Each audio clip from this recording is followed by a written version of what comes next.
Evangelho de Lucas 15:3. E ele lhes propôs esta parábola, dizendo: Que homem dentre vós, tendo 100 ovelhas e perdendo uma delas, não deixa no deserto as 99 e não vai após a perdida, até que venha achá-la?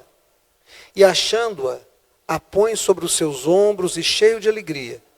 E chegando à sua casa, chama os amigos e vizinhos, dizendo-lhes: Alegrai-vos comigo, porque já achei a minha ovelha perdida. Digo-vos que assim haverá alegria no céu por um pecador que se arrepende, mais do que por 99 justos que não necessitam de arrependimento. Amém. Agora, por favor, vá um pouquinho para frente, no finalzinho do Evangelho de João. O primeiro livro da frente é João, último capítulo 21, verso 2 em diante. E estavam juntos Simão Pedro e Tomé, chamado Dídimo, e Natanael, que era de Caná da Galileia, e os filhos de Zebedeu, e outros 2 dos seus discípulos. Disse-lhe Simão Pedro: Vou pescar. Disseram-lhe eles: Também nós vamos contigo. Foram e subiram logo para o barco, e naquela noite nada apanharam. E sendo já manhã, Jesus se apresentou na praia, mas os discípulos não conheceram que era Jesus. Disse-lhes, pois, Jesus: Filhos, tende alguma coisa de comer? Responderam-lhe: Não. E ele lhes disse: Lançai a rede à direita do barco e achareis. Agora, dá um pulinho para frente, verso 15. E depois de terem jantado, disse Jesus a Simão Pedro: Simão, filho de Jonas, amas-me mais do que estes? E ele respondeu: Sim, Senhor, tu sabes que eu te amo. Disse-lhe Jesus: Apacenta os meus cordeiros. Tornou a dizer segunda vez: Simão, filho de Jonas, amas-me? Disse-lhe: Sim, Senhor, tu sabes que te amo. E disse-lhe: Apacenta as minhas ovelhas. Disse-lhe terceira vez: Simão, filho de Jonas, amas-me? Simão se entristeceu por Jesus perguntar a terceira vez e lhe respondeu: Senhor, tu sabes tudo, tu sabes que eu te amo. Jesus lhe respondeu: Apacenta as minhas ovelhas. Agora a última referência no Antigo Testamento, livro de Reis, primeiro livro de Reis, verso 8, do capítulo 19.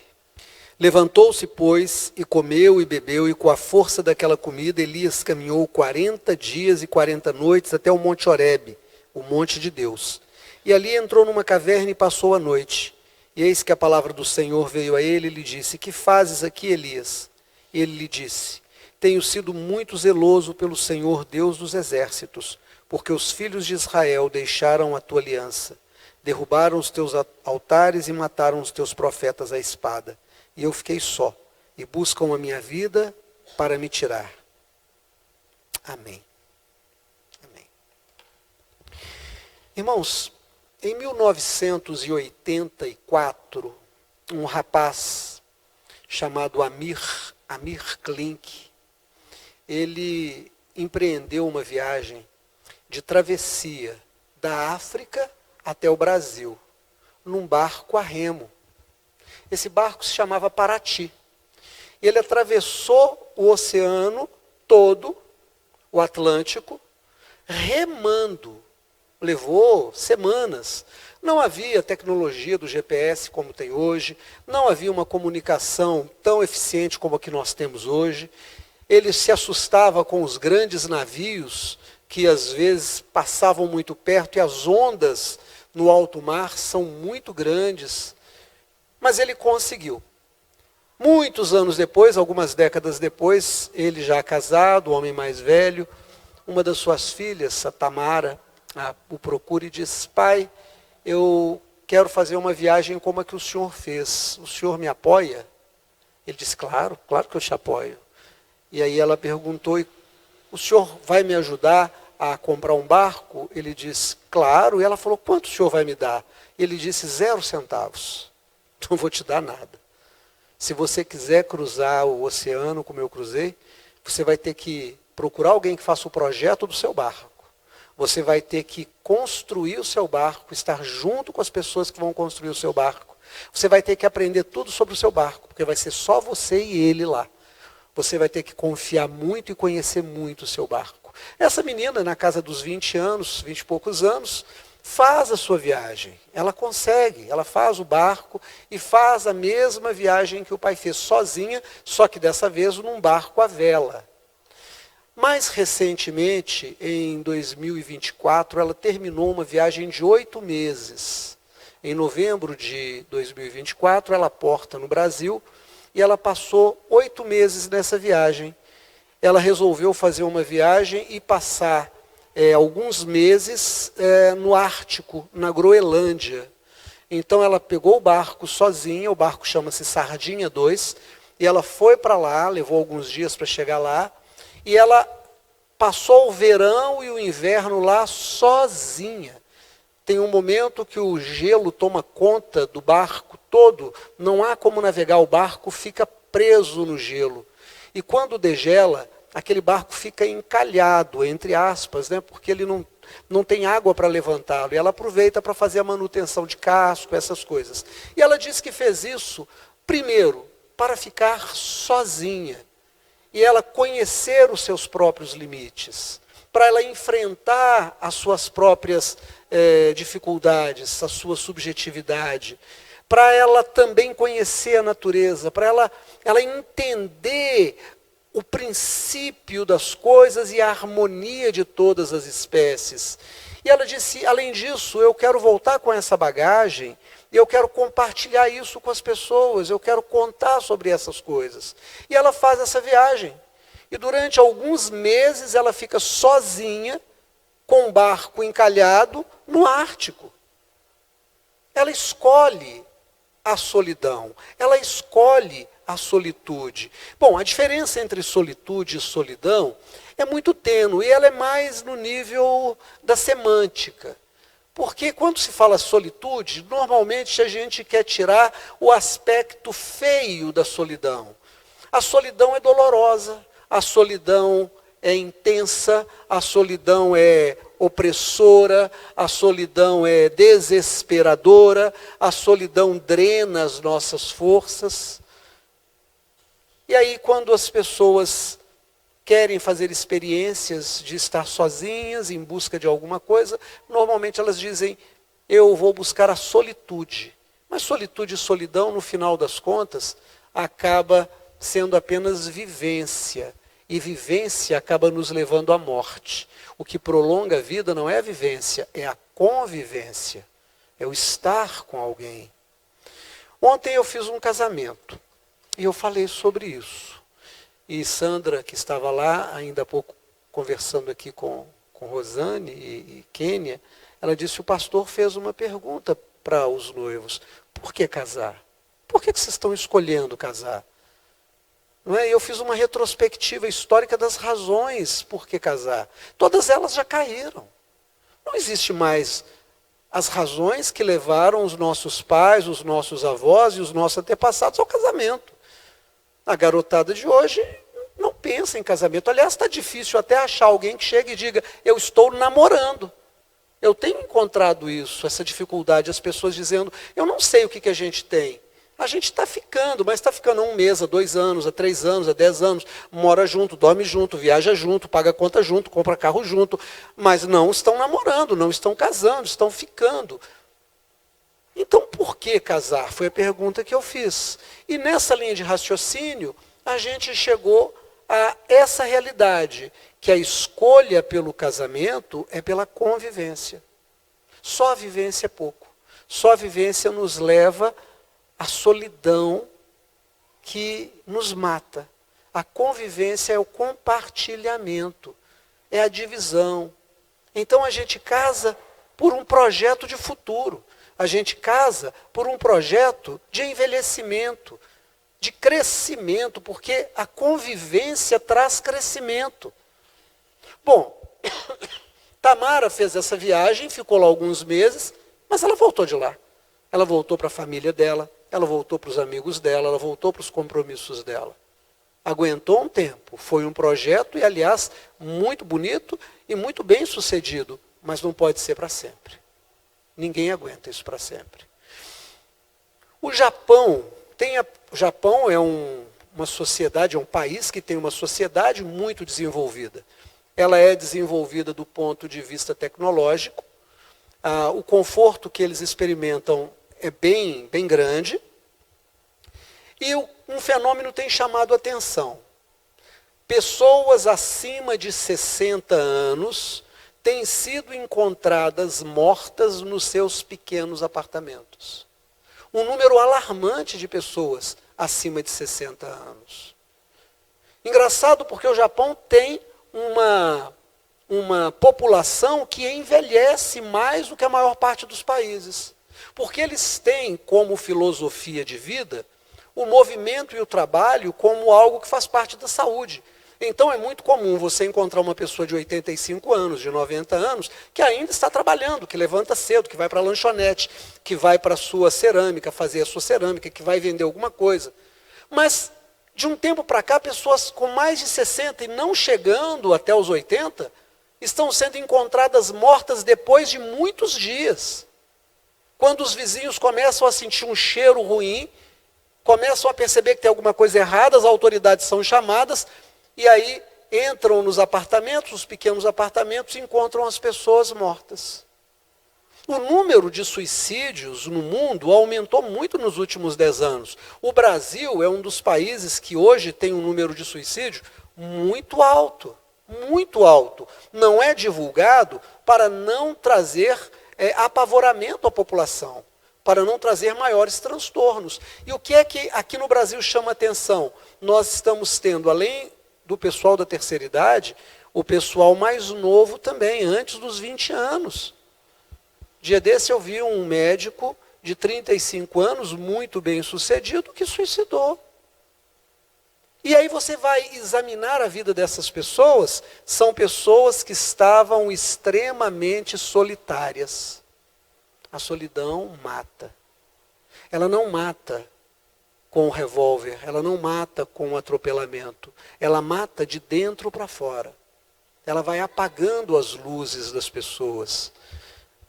Um tempo atrás, um amigo meu, eu já contei alguns casos dele aqui, pastor, né? Nos últimos anos ele não era mais pastor, e viajou, largou Belo Horizonte, viajou, foi para Macapá, fez carreira de ator, um artista muito importante na televisão de lá, na área comercial.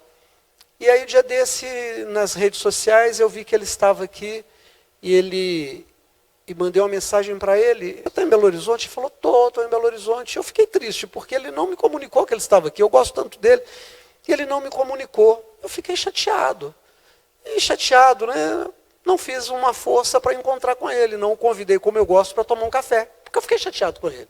Poxa, está em Belo Horizonte, você mora lá em Macapá, e é raro vir aqui, e não me liga.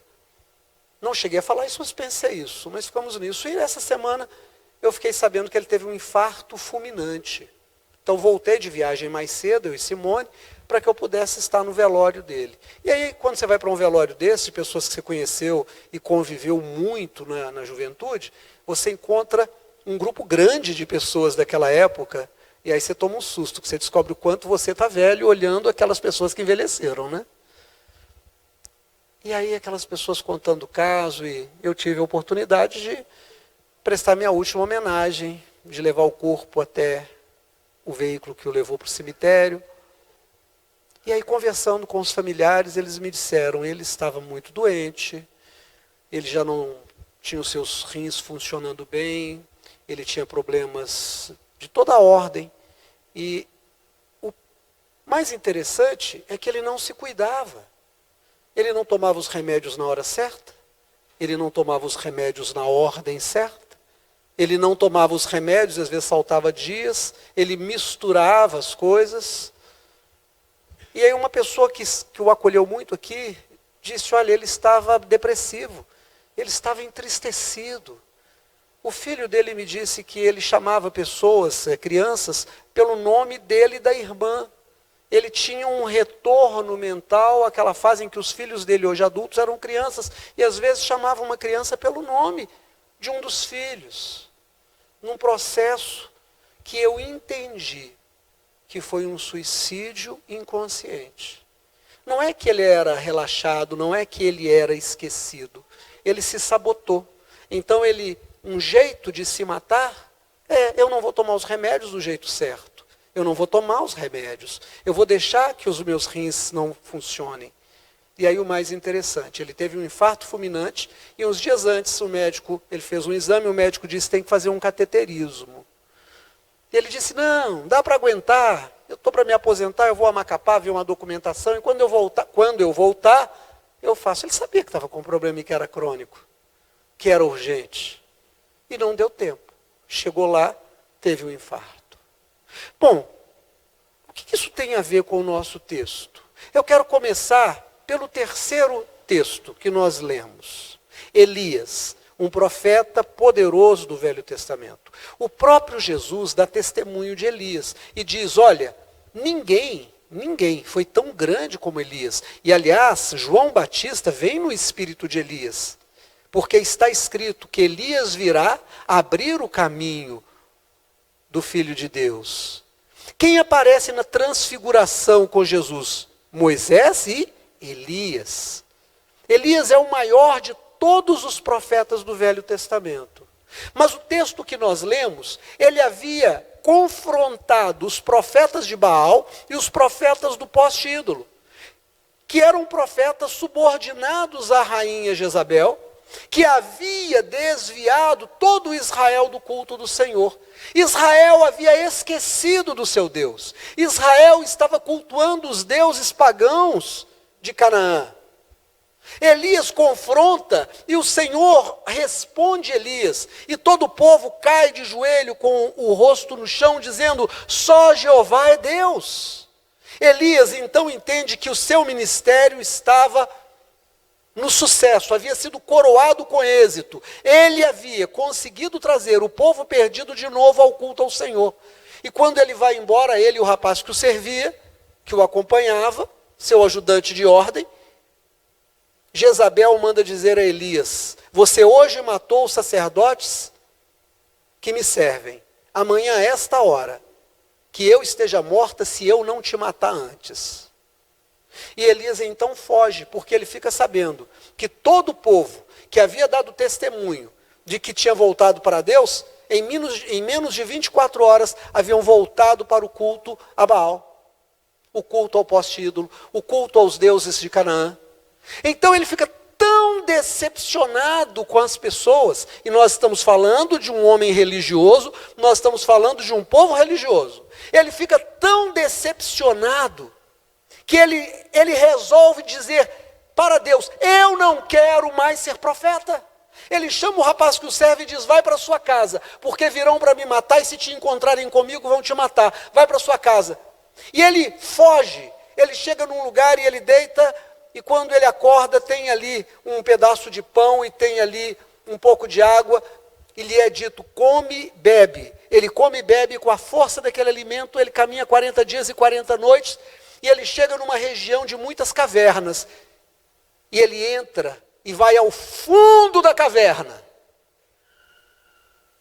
E ali ele diz para ele mesmo, eu não saio daqui, não vale a pena. Não vale a pena trabalhar com esse povo de Israel. Esse povo é falso, esse povo não ama Deus, eles mataram todos os profetas e vão matar a mim, eles estão no lado de Jezabel, não vale a pena servir junto com esse povo, o povo não presta. E ele diz, eu vou morrer aqui no fundo, eu não sou melhor do que meu pai e minha mãe que já morreram, que eu morra aqui. E aí a Bíblia diz para nós, que o Senhor Deus vem e o chama e diz, Elias, vem aqui para fora.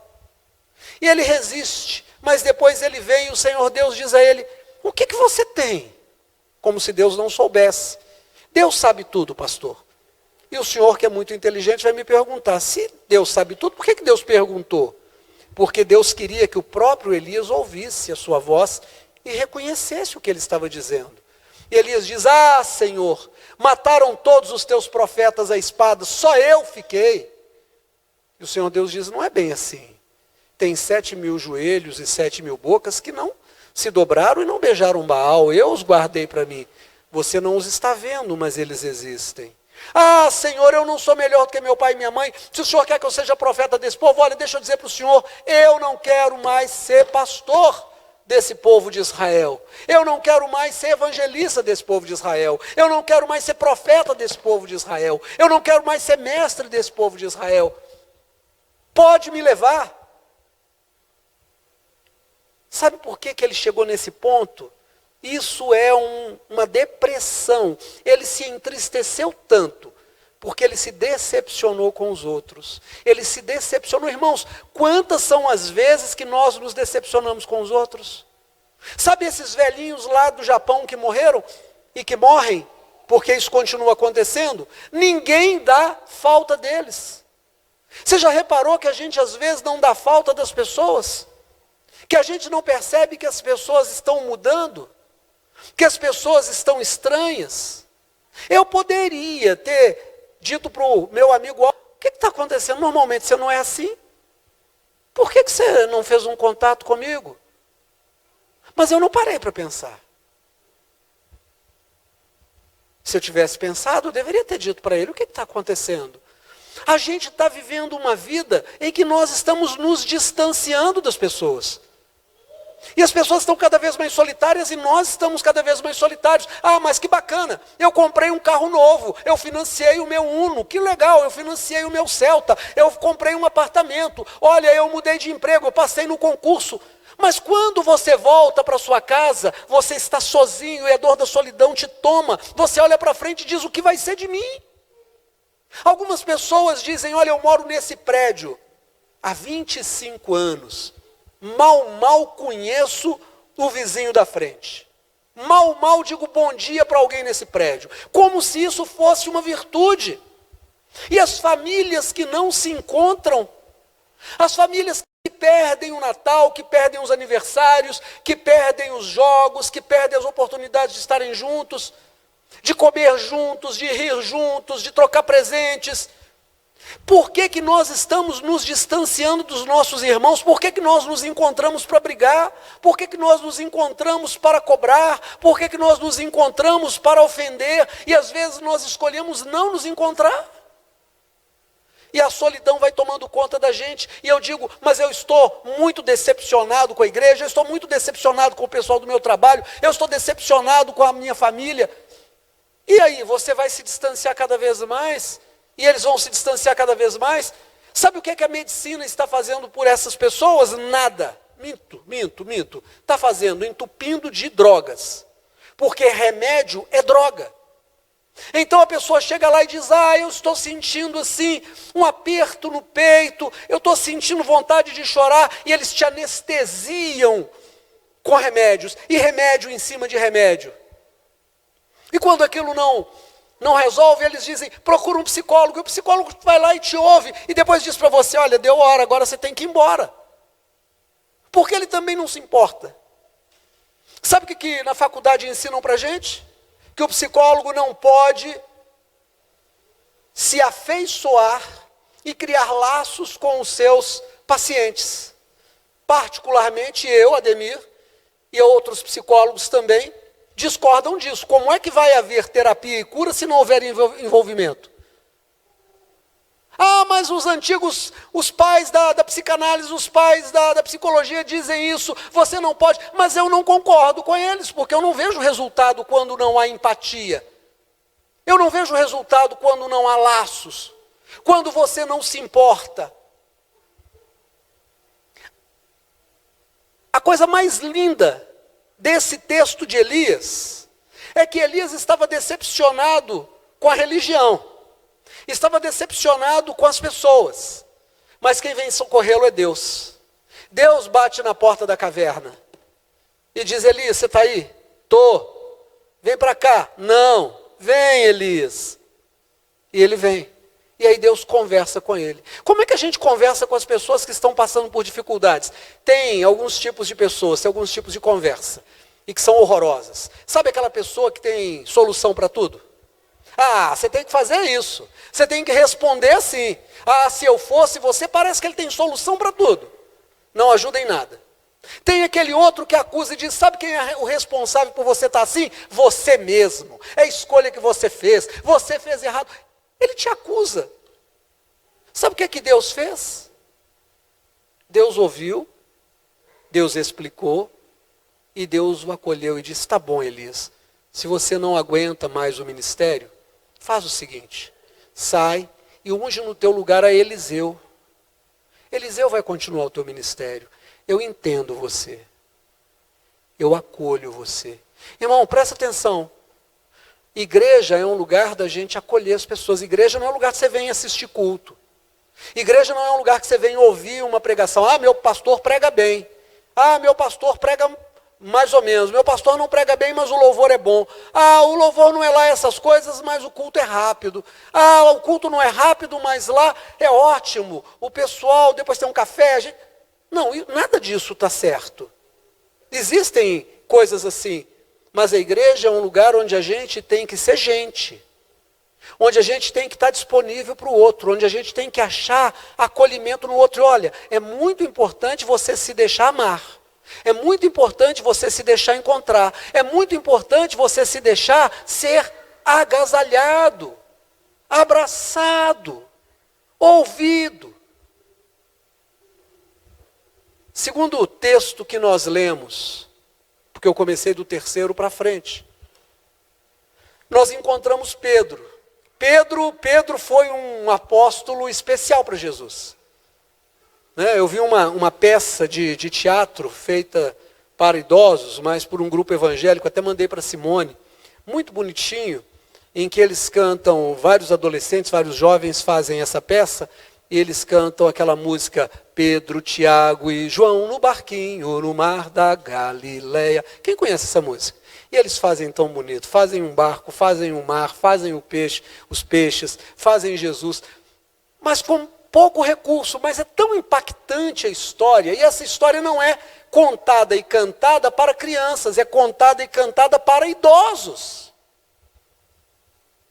Como que Jesus estava sempre com esses três, como que Pedro era importante. Pedro era tão importante, que ele fala por todo mundo, e ele fala para Jesus coisas incríveis, e Jesus diz: Pedro, bem-aventurado és tu, porque foi o Espírito de Deus que te revelou, o Pai te revelou. Mas Pedro também tomou puxão de orelha como ninguém, porque falava demais. O pai vira para ele e fala: esse é meu filho amado, a ele ouvi. Pedro, cala a boca, é Jesus que está falando.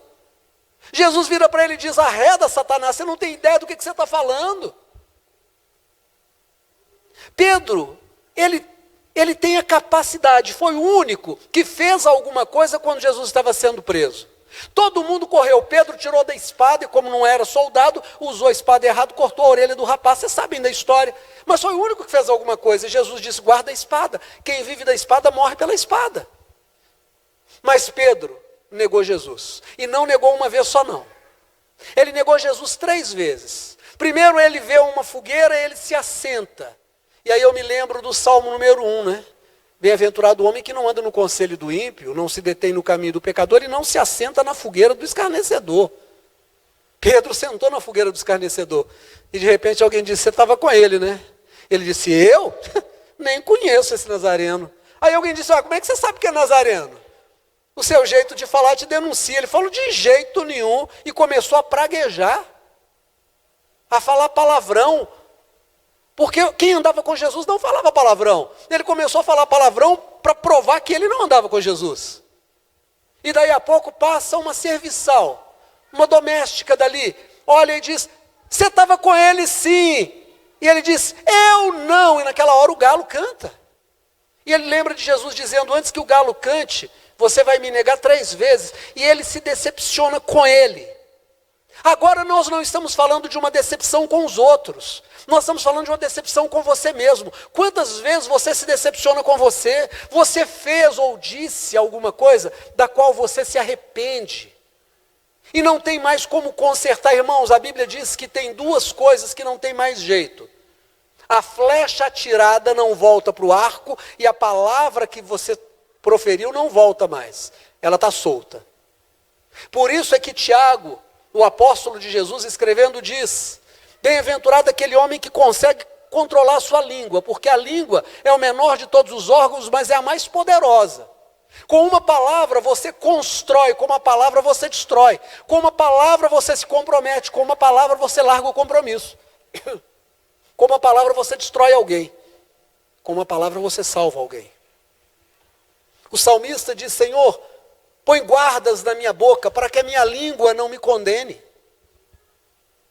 Pedro estava decepcionado com ele, não era decepcionado com os outros apóstolos, não era decepcionado com os romanos, não era decepcionado com os fariseus, ele estava decepcionado com ele. E aí ele entra num processo de depressão. Vocês já viram em caminhão ou algum adesivo em carro escrito assim: está nervoso? Vai pescar. Pedro estava deprimido, Pedro estava chateado, Pedro não se aguentava. Não tinha lugar para Pedro. A Bíblia diz, ele levantou e disse: vou pescar. Vou pescar. Pegou o barquinho. Os outros apóstolos ficaram preocupados, disseram: esse cara vai suicidar. Não mora no Japão, mas é perigoso. Vamos para lá. Todo mundo foi para o barco. Pesca, pesca. A Bíblia diz que o único que ficou nu foi Pedro. Por que será que Pedro ficou nu? Se fosse um calor do cão, todo mundo tinha tirado a roupa.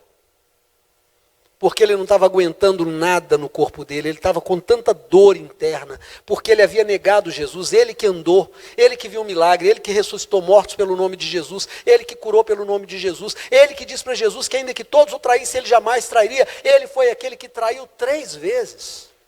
Ninguém traiu Jesus 3 vezes seguidas, ele traiu. Ele não se aguentava, ele não aguentava nada em cima dele, então ele tira a roupa.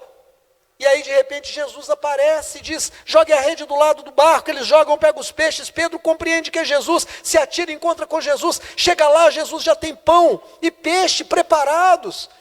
Eles se assentam, ninguém tem coragem de perguntar muita coisa. Todo mundo olhando para ele, aquele que esteve morto agora está ali, vivo em carne, e prepara um banquete para eles, eles comem.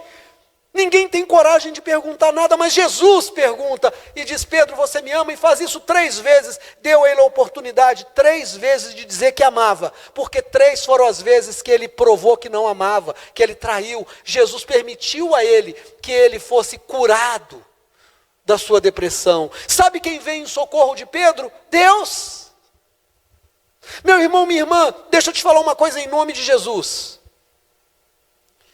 Crente fica depressivo, crente fica triste, crente chora. Quem assistiu Ó Paió? Quem assistiu? Levanta bem a mão. Quem assistiu Ó Paió? Olha, se você não assistiu, assista. É uma obra maravilhosa. Tem 2 personagens, um do Lázaro Ramos e outro do Wagner Moura. E que eles têm um diálogo. E de repente o personagem do Wagner Moura, que é o Boca, vira para o personagem do Lázaro Ramos e diz: tu és negro, tu és negro. E aí, Lázaro Ramos, na noite anterior, havia estudado um monólogo que faz parte de um outro filme chamado Mercador de Veneza. E ele então declama, e nesse declame ele diz: Boca, e negro não chora, e negro não sofre, e negro quando corta a pele não sangra, e quando vocês batem na gente, a gente também não sofre. Ele fala isso com tanta emoção que o Wagner Moura, para não perder aquela beleza daquele momento, não fala a sua fala. Ele não encerra aquilo, ele deixa aquilo no ar, e ele manda um palavrão que não estava no script, e que foi muito generoso da parte dele para deixar aquela cena grande como ela é. E é interessante essa fala que está no Mercador de Veneza e que está nesse filme Ó Paió, porque ele diz: negro sangra, negro morre, negro chora. Irmão, crente sofre, crente fica depressivo, crente fica triste, crente tem prejuízo. Tem dia que crente não quer levantar da cama, tem dia que a gente só se arrasta, tem dia que a gente sente solidão, tem dia que mesmo tendo o Espírito Santo na sua fé, mesmo tendo a Bíblia, mesmo tendo a oração, mesmo tendo uma igreja, você se sente no fundo da caverna com Elias, você se sente no barquinho com Pedro. Nessa hora, você precisa acreditar que o Espírito Santo vai te procurar. Que o Espírito de Deus vai te procurar como procurou Elias. Vai te procurar como procurou o Senhor Jesus. É preciso que você clame a Ele de dentro de você, porque muitas vezes a caverna é a própria subjetividade. A gente vai para dentro da gente mesmo. A gente está lá no fundo, a gente não tem força. Você vai mecanicamente para o trabalho, você faz porque tem que fazer. Você dá comida para a filha, para o filho porque tem que dar. mas você está morrendo por dentro. Você põe um sorriso na cara, mas está chorando por dentro. Nessa hora, em nome de Jesus, clame ao Espírito Santo. Peça a Deus, peça: Senhor Jesus, tem misericórdia de mim. Não me deixa nesse lugar. Porque se eu ficar nesse lugar, eu vou implodir. Se eu ficar nesse lugar, eu vou morrer. Se eu ficar nesse lugar, até inconscientemente, eu vou produzir um suicídio. Porque eu vou fazer as coisas erradas. Tu és o Deus da vida, me socorre, Senhor.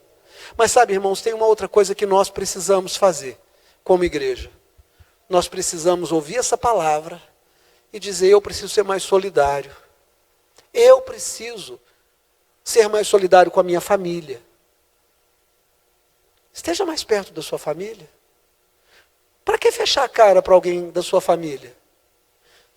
Eu gosto muito do Demóstenes. Como é que eu sei que hoje não é o último dia que eu vou ver o Demóstenes? Porque pode ser que eu vá embora essa noite. Pode ser que na semana você vá embora. Então eu preciso fazer desse nosso último encontro o maior encontro da vida.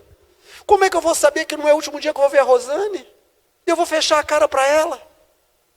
Não, eu vou sorrir para ela, eu vou abraçá-la. Como é que eu vou saber que é a última vez que eu vou ver o Lucas? Como é que o Lucas sabe que é a última vez que ele vai me ver? Como é que você sabe que o café da manhã que você tomou hoje vai ser o último café com a sua mãe? Como é que você sabe que a noite de amor com a pessoa com quem você vive a vida é a última noite de amor da sua existência com essa pessoa? Como é que você sabe que o último tchau, quando aquela pessoa está indo trabalhar e você diz: tá, tchau, que aquele é o último tchau? Se você soubesse que era o último, talvez você corresse, abraçasse aquela pessoa e ficasse 5 minutos apertadinho, porque nunca mais vai ter esse cheirinho, nunca mais vai ter esse calorzinho, nunca mais vai ter a gente sentir o calor do outro, o corpo do outro. Irmãos, igreja é um lugar onde a gente tem que ouvir a palavra e mudar. Onde a gente tem que mudar a nossa postura. Igreja é um lugar da gente viver o amor de família. Quantos chamam Wesley de irmão Wesley? Por favor, levanta a mão. Só eu?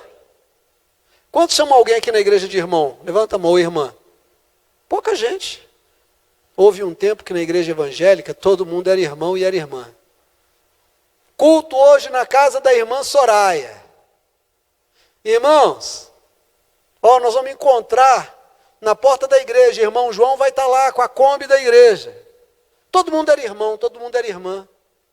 Hoje a gente entra na igreja e às vezes não conhece as pessoas, está todo mundo com tanta pressa. Eu não vou chegar perto daquela menina que está visitando a igreja para conhecer. Aquele irmão está vindo na igreja há muito tempo, aquela pessoa está vindo na igreja há muito tempo, e eu ainda não cheguei lá para me apresentar. E aí eu digo: mas ele não veio conversar comigo? Por que eu não vou lá?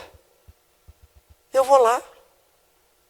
Igreja é um lugar da gente não deixar quem está triste, quem está abatido, quem está depressivo, quem está entristecido, quem está no prejuízo, chegar ao suicídio, seja ele inconsciente ou consciente. É um lugar da gente ser instrumento de Deus, como Jesus foi no resgate de Pedro, como o Espírito Santo foi no resgate de Elias. Igreja é um lugar onde a gente aprende a ser possesso de Deus, ser possuído pelo Espírito de Deus. Não mais eu vivo, Cristo vive em mim. Esse é o lugar que a gente tem que viver isso. Vamos ficar de pé em nome de Jesus?